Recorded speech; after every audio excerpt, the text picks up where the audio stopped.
तो मीन राशि वालों, आप सभी का स्वागत करते हैं मीन मंथन यूट्यूब चैनल में। बंधुओं, आप सभी जानते हैं कि दीपावली का पर्व बेहद ही करीब है और इसकी तैयारियां भी आप लोगों ने शुरू कर दी हैं।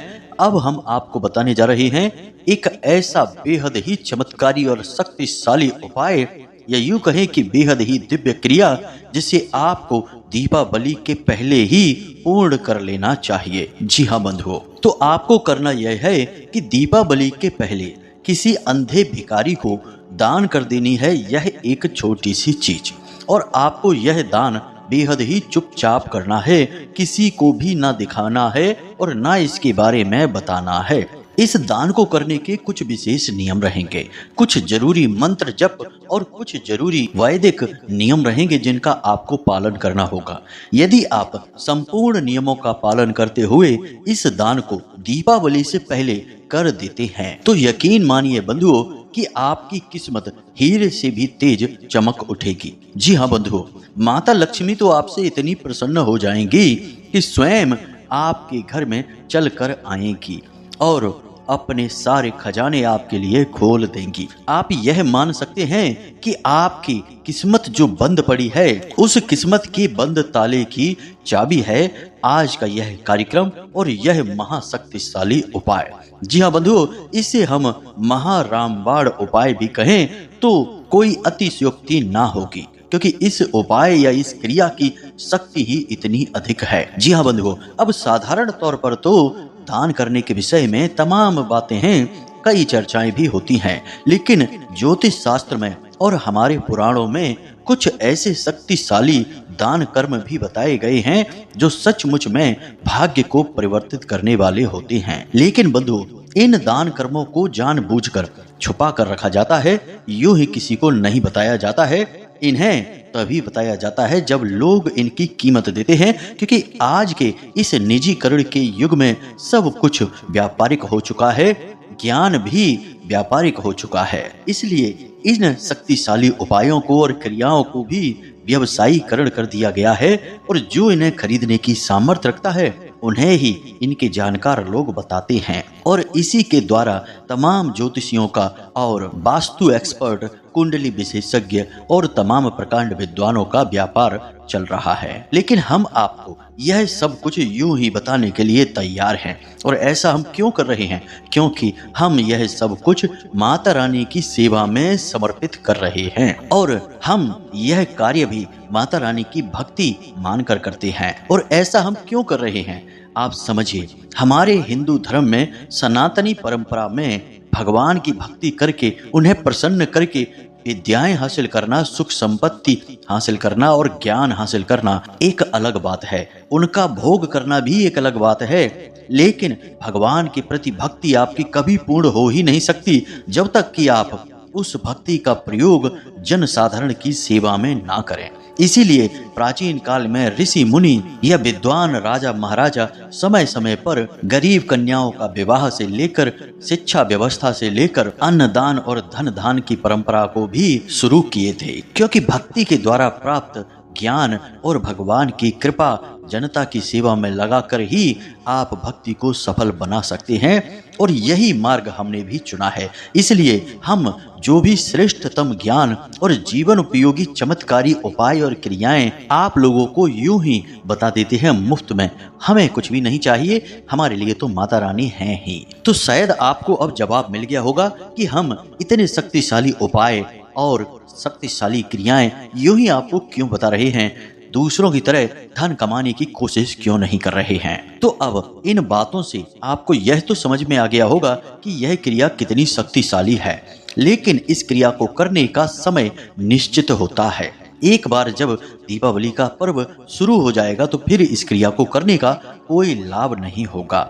याद रखना बंधुओं कि जब कोई बड़ा त्योहार, बड़ा पर्व हमारे जीवन में आता है तो असल में वह पर्व इस बात का सूचक होता है कि वह महाशक्ति जिसको वह पर्व समर्पित है, उस महाशक्ति का अवतरण हमारे इस धरती लोक पर, या यूं कहें कि मृत्यु लोक में हुआ है। इसीलिए हम उसका पूजन करते हैं। जैसे नवरात्रि में माता रानी का और पितृपक्ष में अपने पितृ देवताओं का पूजन करते हैं, उसी प्रकार दीपावली पर स्वयं धन धान्य, खुशियां, व्यापार, अन्न, सुख, समृद्धि और सद्बुद्धि की देवी माता लक्ष्मी की पूजा करते हैं। तो जब कोई दिव्य शक्ति का अवतरण होने को होता है, उससे पहले ही हम उसके स्वागत की तैयारियां करने लगते हैं।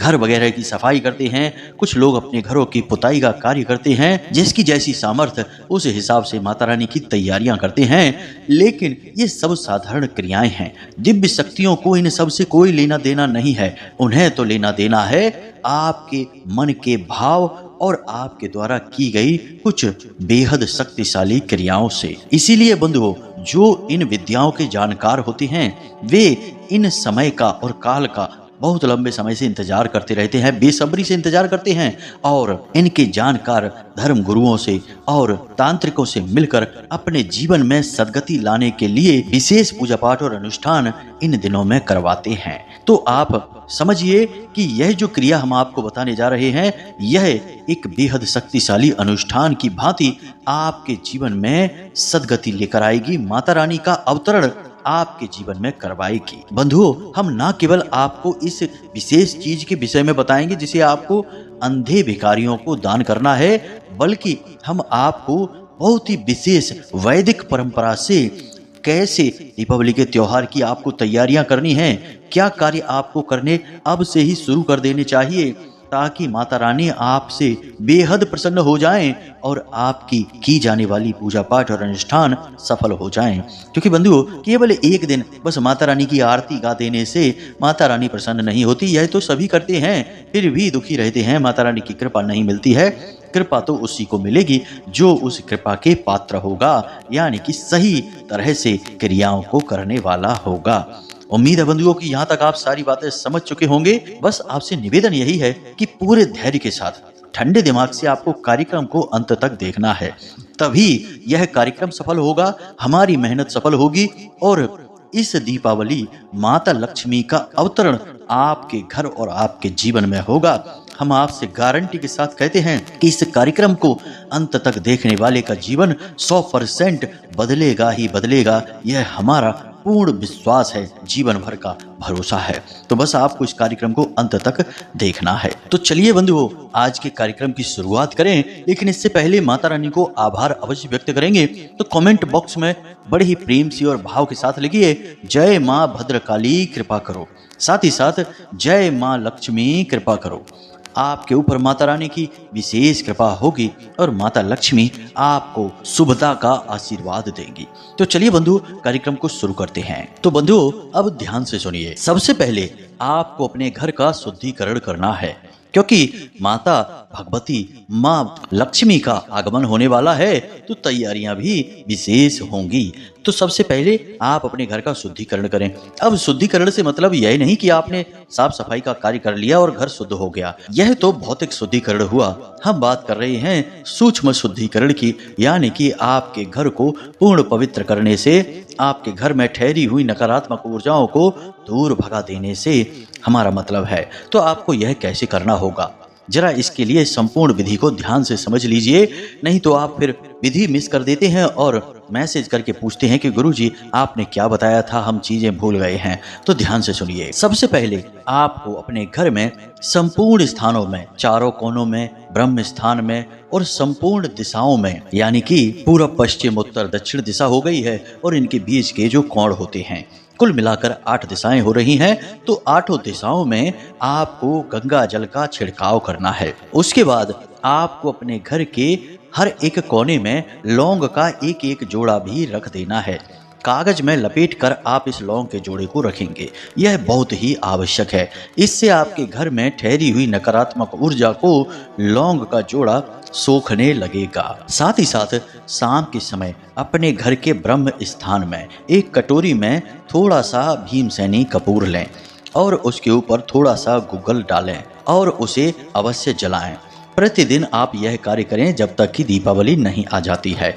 इससे भी जैसे जैसे इसका धुआं आपके घर में घूमेगा, फैलेगा, वैसे वैसे नकारात्मक ऊर्जा आपके घर से भागेगी। अब आपने जो लौंग का जोड़ा, यानी कि 4 कोनों में आपने 4 जोड़े लौंग के रखे थे, उन जोड़ों को भी आपको शाम के समय उठा लेना है और अपने घर के मुख्य दरवाजे के बाहर कपूर रखकर उसके ऊपर उस लौंग को रखकर पूरी तरह से भस्म कर देना है, जला देना है। यह कार्य आपको 1-2 दिन के गैप से करना है। वैसे तो प्रतिदिन करना चाहिए, क्योंकि कई बार भयंकर नकारात्मक ऊर्जाएं होती हैं जो कि लंबे समय से घर में ठहरी होती हैं और वे जिद्दी होती हैं, उन्हें इतनी आसानी से नहीं निकाला जा सकता। तो यह कार्य आपको प्रतिदिन दीपावली आने तक करना चाहिए। यानी प्रतिदिन आपको 8 लौंगे चाहिए, 4 कोनों में 4 जोड़ी लौंग रहेंगी। तो प्रतिदिन आपको रात्रि के समय यानी कि सूर्यास्त के बाद ये लौंग के जोड़े जलाने चाहिए और गुग्गल और कपूर आपको घर के ब्रह्म स्थान में यानी बीचों बीच आपको जलाना चाहिए। इससे कैसी भी नकारात्मक ऊर्जा हो आपके घर में ठहरी हो वह बाहर निकल जाएगी। इसी के साथ साथ आपके घर में जो पोंछा लगता है उस पानी में थोड़ा सा समुद्री नमक अवश्य मिलवाएं। और इसी के साथ साथ आपके घर में जो टॉयलेट होते हैं उन टॉयलेट में दक्षिणी दीवार के पास एक कटोरी में यानी कांच की कटोरी होनी चाहिए या कप होना चाहिए, उसमें थोड़ी सी फिटकरी, बाजार से फिटकरी लेकर आएं, थोड़ी सी फिटकरी भर के यूं ही रख दें। बस उसे खुला छोड़ दें और भर कर यूं ही रख दें।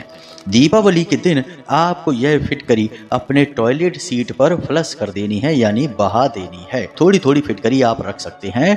यह फिटकरी भी आपके टॉयलेट में स्थित नकारात्मक ऊर्जा को सोख लेगी। याद रखना बंधुओं कि हर एक घर में टॉयलेट ही एक ऐसा स्थान होता है जहां भयंकर से भयंकर नकारात्मक ऊर्जाएं एकत्रित हो जाती हैं और यह स्थान राहु को भी समर्पित होता है, जिससे इसका शुद्धिकरण करना बहुत आवश्यक होता है। अब इसी के साथ साथ आप अपने घर के मुख्य दरवाजे पर एक तोरण अवश्य बांधें।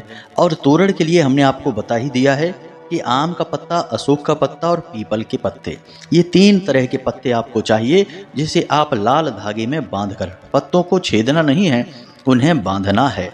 बांधकर अपने मुख्य दरवाजे की तोरण बनाइए, जिसे बंदरवाल भी कहा जाता है। तोरण अत्यंत आवश्यक है और यह किसी भी विशेष त्योहार से पहले ही घर में लग जानी चाहिए। लोग उसी दिन लगाने के लिए बैठे रहते हैं, लेकिन यह गलत है। यह दिव्य शक्तियों का स्वागत है और उनके स्वागत की तैयारी है, तो यह पहले से ही तो की जाएगी। कभी ऐसा होता है कि कोई मेहमान घर पर आ जाए, दरवाजे पर खड़ा हो जाए, तब आप उसके लिए दरवाजे पर स्वागत की तैयारियां करने जाएं। जी नहीं, पहले से ही तैयारियां की जाती हैं। तो तोरण अवश्य लगवाएं। इसी के साथ साथ अपने घर के मुख्य दरवाजे के दोनों तरफ एक एक हल्दी से स्वास्तिक भी बनवा दें। बहुत जरूरी है यह स्वास्तिक। साथ ही साथ पंचशूलक भी लगा दें। पंचशूलक यानी कि हाथ के पंजों के निशान, और ये जोड़ी में ही लगेंगे, एक एक पंजे का निशान ना लगा देना। तो पंचशूलक दोनों तरफ दरवाजे के अवश्य लगा दें। इसी के साथ साथ घर के मुख्य दरवाजे के ऊपर की ओर एक श्री अक्षर अवश्य लिख दें। श्री अक्षर असल में माता लक्ष्मी का नाम है, तो आप यह श्री लाल सिंदूर से ही लिखेंगे या लाल चंदन से लिखेंगे, इसे हल्दी से ना लिखें। हल्दी से आपको स्वास्तिक बनाने हैं, इसके बारे में हमने आपको बता ही दिया है। यह आपके घर की तैयारी हो गई है पूर्ण शुद्धिकरण के साथ। अब माता लक्ष्मी निर्बाध रूप से आपके घर में आएंगी ही आएंगी। अब एक विचित्र सी बात यहाँ पर हम आपको और बता दें कि इसका वर्णन कई पुराणों में मिलता है, जैसे कि शिव पुराण है, लिंग पुराण है, पद्म पुराण है, कि किसी भी जातक के घर जब माता लक्ष्मी जाने का विचार बनाती हैं तो उससे पहले उनकी बड़ी बहन, जो कि हमेशा उनसे तुलना करती रहती थी, पहले जाने की कोशिश करती हैं। और उनकी बड़ी बहन कौन है? माँ दरिद्रता, यानी जिसे हम दरिद्रता देवी कहते हैं, वे जाने का प्रयास करती हैं। उन्हें जैसे ही पता लगता है कि माता लक्ष्मी इस इंसान के घर जाना चाहती हैं, तो वे सोचती हैं कि इनसे पहले हम पहुंच जाते हैं। और इसी चक्कर में कई बार ऐसा होता है कि लोग माता लक्ष्मी के स्वागत में बैठे रहते हैं और पता चला कि घर में दरिद्रता प्रवेश कर गई। जी हाँ बंधु, तो पूजा पाठ का उल्टा परिणाम प्राप्त होने लगता है। जहाँ जो कुछ सही चल भी रहा था वह भी रुकने लगता है। तो इसका उपाय क्या है? तो स्वयं शिव पुराण की कथा में बताया जाता है कि आपको क्या करना है कि अपने घर के मुख्य दरवाजे के ठीक बीचों बीच 7 मिर्ची और 1 नींबू अवश्य टांग दें। अब ऐसा क्यों?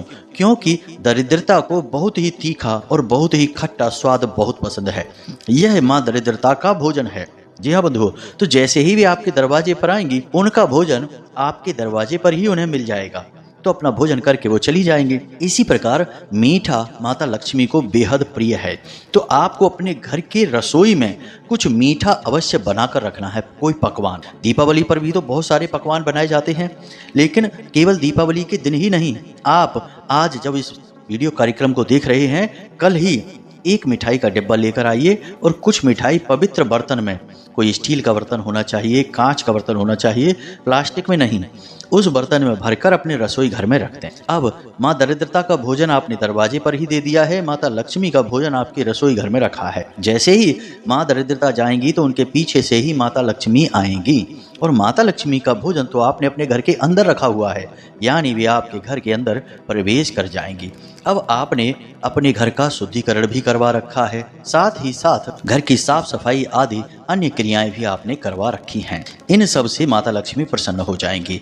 अब एक और जो बहुत ही शक्तिशाली और विशेष क्रिया है, इसे भी आपको अवश्य कर ही लेना चाहिए। यह हम अपने बहुत सारे कार्यक्रमों में बता चुके हैं और फिर से आपको बताने जा रहे हैं। इसे हम लक्ष्मी कलश कहते हैं। जी हाँ बंधु, और यह कलश आपको हर एक पवित्र त्योहार और विशेष दिन पर, जिसका धार्मिक महत्व हो, ऐसे दिन पर अवश्य स्थापित करना चाहिए। जी हाँ बंधु, और यह कलश आपके मुख्य दरवाजे पर या फिर आपके पूजा घर में स्थापित होता है। हर एक त्योहार की आवश्यकता के अनुसार इसे स्थापित किया जाता है। कभी यह कलश गणपति का स्वरूप बनकर स्थापित होता है, कभी यह कलश माता लक्ष्मी का स्वरूप बनकर स्थापित होता है। तो अब आपको यह लक्ष्मी कलश अपने घर के मुख्य दरवाजे पर स्थापित करना है। जी हाँ बंधु, अब कैसे होगा यह? तो बहुत ही सरल है।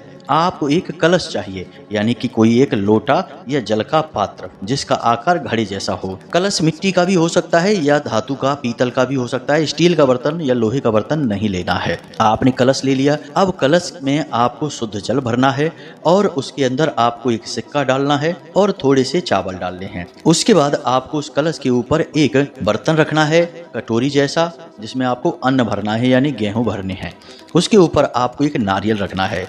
याद रखना कि लक्ष्मी कलश है तो इसके मुख पर आपको लाल रंग का धागा लपेटना है और लाल चंदन से या फिर सिंदूर से आपको श्री लिखना है इस कलश के ऊपर, और नारियल के ऊपर भी लाल सिंदूर से ही आपको श्री लिख देना है। श्री के ऊपर अंक की बिंदी अवश्य लगाएं, तभी यह माता लक्ष्मी का नाम बनता है। श्री सम्मान शब्द है और श्रीम माता लक्ष्मी का नाम है, तो आप उस पर अंक की बिंदी अवश्य लगाएं। यह विशेष बात है, कोई इतनी बारीकी से चीजें नहीं समझाता जैसे हम आपको बता रहे हैं। तो आपने श्री इधर कलश पर भी लिख लिया है। अब इधर आपने जो नारियल रखा है, जिसे हम श्रीफल ही कहते हैं, उस पर भी लिख दिया है, और उस नारियल के आसपास भी आपको 7 बार लाल रंग का धागा लपेटना है।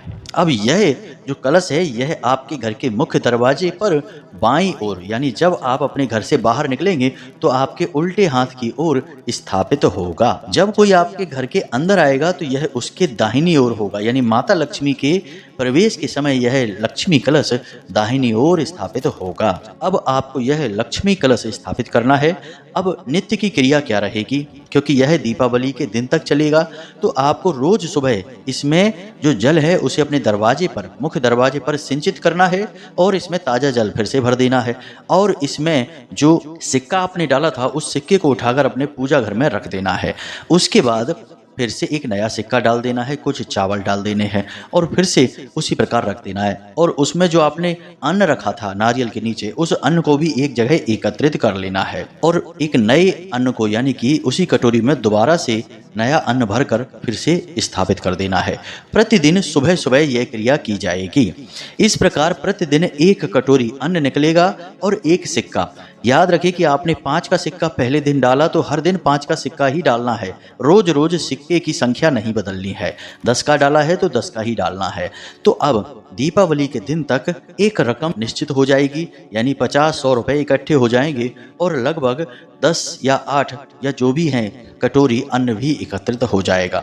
अब आपने यह अन्न और यह जो धन है, इसे आपको दीपावली के दिन भगवान हनुमान जी के मंदिर में जाना है और वहां पर मौजूद राम दरबार में यह समर्पित कर देना है, यानी दान पात्र में डाल देना है और यह जो अन्न है वह भगवान के चरणों में रख देना है। जी हाँ बंधुओं, फिर मंदिर प्रशासन इस अन्न का जो चाहे वो करे, चाहे इसे मंदिर के भंडारे में प्रयोग कर ले या जहां भी करना चाहे कर ले, आपका काम यहाँ पर पूरा हुआ। यह लक्ष्मी कलश स्थापन की क्रिया थी।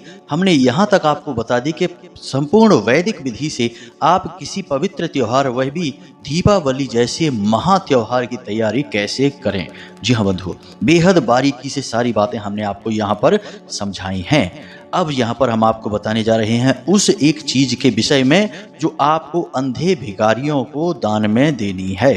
अब क्या है वह, ध्यान से सुनिए। तो सबसे पहले समझिए कि अंधा भिखारी कौन है, उसका वैदिक संबंध किसके साथ है। तो अंधा भिखारी जो होता है उसका वैदिक संबंध शनि देव के साथ होता है, राहु के साथ होता है और शुक्र के साथ होता है।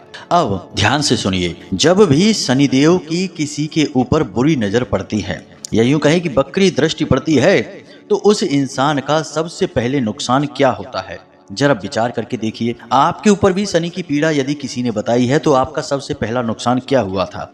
आपकी आमदनी कम हुई थी, फिर रुक ही गई थी, कर्जा बढ़ने लगा था। यानी कि जब शनिदेव किसी से नाराज होते हैं, क्रोधित होते हैं, तो सबसे पहला नुकसान धन को लेकर करते हैं, यानी कि उसकी श्री उससे छीन ली जाती है। इसी प्रकार जब देवराज इंद्र के ऊपर शनि की 7.5 चली तो उनकी भी श्री छिन गई और उन्हें दुर्वासा ऋषि का श्राप लग गया, जिसकी वजह से उनकी सारी संपत्ति, श्री, धन, बल सब समुद्र में समा गया। बाद में देव असुर साथ में मिलकर समुद्र मंथन किए और फिर 14 रत्न बाहर निकले। तो यह बहुत लंबी कथा है बंधुओं, लेकिन आप यहाँ से यह समझ पाए हैं कि माता लक्ष्मी का सीधा संबंध है शनि देव से। शनि की कृपा यदि आपके पास है तो सबसे पहली चीज आपके पास आएगी वह है धन लक्ष्मी। और उसी प्रकार जब शनिदेव नाराज तो सबसे पहली चीज जो आपके घर से और आपके जीवन से जाएगी वह है धन लक्ष्मी। जी हाँ बंधुओं, और जितने भी भिखारी हैं और उनमें भी जो अंधे भिखारी हैं उनके अधिपति स्वयं शनिदेव हैं और उनके साथ साथ इनके ऊपर राहु की और शुक्र की विशेष कृपा रहती है। अब जिनके साथ शनिदेव हैं उनके साथ राहु और शुक्र तो होंगे ही, क्योंकि यह आपस में परम मित्र हैं। तो यहाँ तक आपको कुछ कुछ बात समझ में आ रही होगी। अब आपको कौन सी चीज दान करनी है इसे आप ध्यान से सुनिए। और वैसे तो आप यह दान एक भिखारी को करेंगे तब भी चलेगा, लेकिन यदि आप 3, 5 या 7 की संख्या में इसे दान कर सके तो सर्वोत्तम रहेगा। अब यहाँ पर भिखारी की ही जरूरत नहीं है, कोई भी अंधा हो लेकिन वह गरीब हालत में होना चाहिए, यानी कि उसकी हालत ऐसी नहीं होनी चाहिए कि वह आसानी से धन कमा रहा है या फिर जीवन को सुखमय जी रहा है, कष्टों के साथ जीवन जी रहा है, तो उसे भिखारी की श्रेणी में ही रखा जाएगा। वह चाहे भीख मांगता हो या दूसरों की दया पर पलता हो, कोई फर्क नहीं पड़ता है। अब बंधुओं, हमारी बातों को आप थोड़ा गौर से समझिए कि हम जो बता रहे हैं वह बहुत ही गुप्त और वैदिक पद्धति है। कोई भी आपको इस तरह से नहीं समझाएगा जैसे हम आपको बता रहे हैं। लोग इन बातों के लाखों हजारों रुपए चार्ज कर लेते हैं, हम तो आपको माता रानी की सेवा में यह सब कुछ बता रहे हैं। अब इस पर ध्यान देना आपका धर्म है, तो ध्यान से सुनिए। आपको क्या करना है कि आज आप जब इस कार्यक्रम को सुन रहे हैं तो कल ही, यानी किसी भी दिन, चाहे कोई भी दिन हो, लेकिन कल ही आपको यह कार्य करना है या फिर परसों भी कर सकते हैं। इसमें आपको क्या करना है कि एक काले रंग का कंबल चाहिए, एक सफेद मिठाई का डिब्बा चाहिए और साथ ही साथ थोड़ा धन चाहिए और एक लोहे का कड़ा भी चाहिए। जी हाँ बंधुओं, कड़ा लोहे का हो सकता है या स्टील का भी हो सकता है, लेकिन लोहे के अलावा या स्टील के अलावा किसी अन्य धातु का नहीं। बस इतनी चीजें आपको चाहिए। यदि हाथ में पहनने वाला यानी कलाई में पहनने वाला कड़ा नहीं मिलता है तो आप अंगूठी भी ले सकते हैं। लोहे का छल्ला होना चाहिए कुल मिलाकर, जो राहु का सूचक होगा। अब आपने ये सारी चीज मिलाकर भिखारी को, जो अंधा है, उसे देनी है, यानी कि कंबल देना है, सफेद मिठाई का डिब्बा देना है जो कि शुक्र का सूचक होगी और शुक्र शनि आपस में परम मित्र हैं। उसी के साथ साथ आपको कड़ा देना है, यानी कि अंगूठी हो या फिर हाथ में कलाई में पहनने वाला चूड़ा या कड़ा कहते हैं वह हो। इसी के साथ साथ कुछ धन भी देना है। और धन ऐसा नहीं कि 10-20 रुपए ही देकर चले आए। धन इतना देना है कि उसके चेहरे पर मुस्कुराहट आ जाए। जी हाँ बंधुओं, याद रखना कि आप जो भी दान करेंगे वह लाखों हजारों गुना बनकर आपको मिलेगा। असल में यह आप अपने लिए ही कर रहे हैं, तो इसमें कंजूसी नहीं करनी है। वैसे तो दुनिया भर के तमाम फिजूल खर्चियों में पैसा उड़ ही जाता है। सत्कर्म में यदि पैसा जाता है तो कंजूसी ना करें, हाथ ना सकोड़ें, तो रकम अधिक से अधिक देने की कोशिश करें। अब आपकी क्षमता है, आप 151 दे दें या 551 दे दें या फिर 1100 रुपए दे दें, क्या फर्क पड़ जाएगा। एक भिखारी को यदि आप 500 रुपए दे दें, 3 भिखारियों को देंगे तो 1500 ही जा रहे हैं। एक बार की एक ड्रेस, एक कपड़े 1500-2000 के आ जाते हैं। तो आप समझ लेना कि आपने इस दीपावली एक जोड़ी कपड़े नहीं खरीदे हैं, इसका आपने पुण्य कमा लिया है। यकीन मानिए कि दीपावली के बाद आपको इसका हजारों लाखों गुना बढ़कर वापस मिलेगा। यह इस प्रकृति का नियम है, संसार का विधान है, ईश्वर का विधान है कि जो खुले हाथों से देता है भगवान भी उसे दोनों हाथों से लौटाते हैं, और जो हाथों को सिकोड़ कर रखता है भगवान उसकी जिंदगी से हर एक चीज को चुन चुन कर छीन लेता है। आपने देखा होगा कि जो बहुत कंजूस टाइप के लोग होते हैं, बचा बचा कर पैसा रखते हैं, दूसरों का खून चूस चूस कर पैसा जमा करते हैं, वे जीवन भर कष्ट और पीड़ाओं में ही जीते रहते हैं और उनकी आने वाली पीढ़ियां तक बर्बाद हो जाती हैं। जुआ, शराब, वेश्यावृत्ति आदि में डूबकर सारी धन माया जो उन्होंने इकट्ठी की है उसे लुटा देते हैं।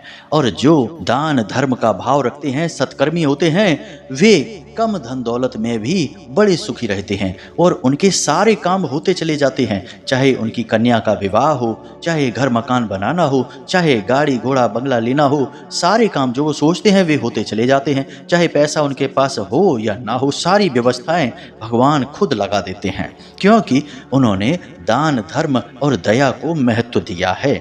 तो आप इन चीजों को हल्के में मत लेना, अपना हाथ मत सिकोड़ना। दीपावली रोज रोज नहीं आती है, एक बार माता लक्ष्मी आएंगी, फिर वर्ष भर उनके ही साथ काम चलाना है। यदि खुशी खुशी आएंगी तो आपको वर्ष भर खुशियां देंगी, और यदि थोड़ी देर के लिए आएंगी तो जल्दबाजी में आएंगी और जल्दबाजी में वापस चली जाएंगी। आपको पता ही नहीं चलेगा, आप धन लक्ष्मी का आनंद ही भोग नहीं पाएंगे, जीवन ज्यों का त्यों बना रहेगा। इसीलिए तो हर व्यक्ति माता लक्ष्मी की पूजा करता है दीपावली के दिन, फिर भी कोई सुखी नहीं होता। सुखी गिने चुने लोग ही होते हैं, जो कि जाने अनजाने में शुद्ध पद्धति को मान लेते हैं, वे ही सुखी हो जाते हैं। तो उम्मीद करते हैं कि आपको यहाँ तक सारी बातें समझ में आई हैं। फिर भी यदि कोई बात आपके मन में हो, कोई प्रश्न हो, तो आप कमेंट करके पूछ सकते हैं या फिर व्हाट्सएप नंबर में मैसेज करके पूछ सकते हैं। समय मिलने पर हम आपके प्रश्नों के जवाब आपको अवश्य देंगे। वैसे हम अपने वीडियो कार्यक्रम में हर बात को बहुत विस्तार से बताते हैं। इसी चक्कर में वीडियो हमारे लंबे भी हो जाते हैं और कुछ मूर्ख कहते रहते हैं कि गुरुजी थोड़ा जल्दी बताया करो, शॉर्टकट में बताया करो। वे शॉर्टकट चाहते हैं और हम उनसे कहते हैं कि तुम्हारे लिए हमारे कार्यक्रम नहीं है, तुम तो जाओ फनी रील्स और वीडियो देखो, वहीं से तुम्हारा जुगाड़ हो जाएगा। बाकी हमारा तो धर्म से नाता है और ज्ञान से नाता है, और ज्ञान में तो विस्तार और संपूर्ण समझाइश होती ही है। इसीलिए तो यह कहावत भी बनी है कि सब्र का फल बहुत मीठा होता है। जो धैर्य रखता है वही ज्ञानी होता है, और ज्ञानी के जीवन में ही परिवर्तन होते हैं, मूर्खों के यहाँ कोई परिवर्तन नहीं होते हैं। तो उम्मीद करते हैं कि आपको सारी बातें समझ में आ गई हैं। आप इन बातों का प्रयोग करेंगे और अपने जीवन में निश्चित तौर पर अब बदलाव लेकर आएंगे। तो चलिए आज के इस कार्यक्रम को यहीं पर समाप्त करते हैं। हमेशा हंसते रहिए, मुस्कुराते रहिए, सकारात्मक रहिए और भगवान में अपनी आस्था और विश्वास बनाए रखिए, और दिन में एक बार मंदिर अवश्य हो आइए, क्योंकि आपका उद्धार तो उन्हीं की कृपा से होना है। मिलते हैं अगले विशेष कार्यक्रम में, तब तक के लिए धन्यवाद। प्रेम से बोलिए जय माई की, जय माँ भद्रकाली, जय माँ लक्ष्मी। माता रानी आपके ऊपर विशेष कृपा करें। धन्यवाद।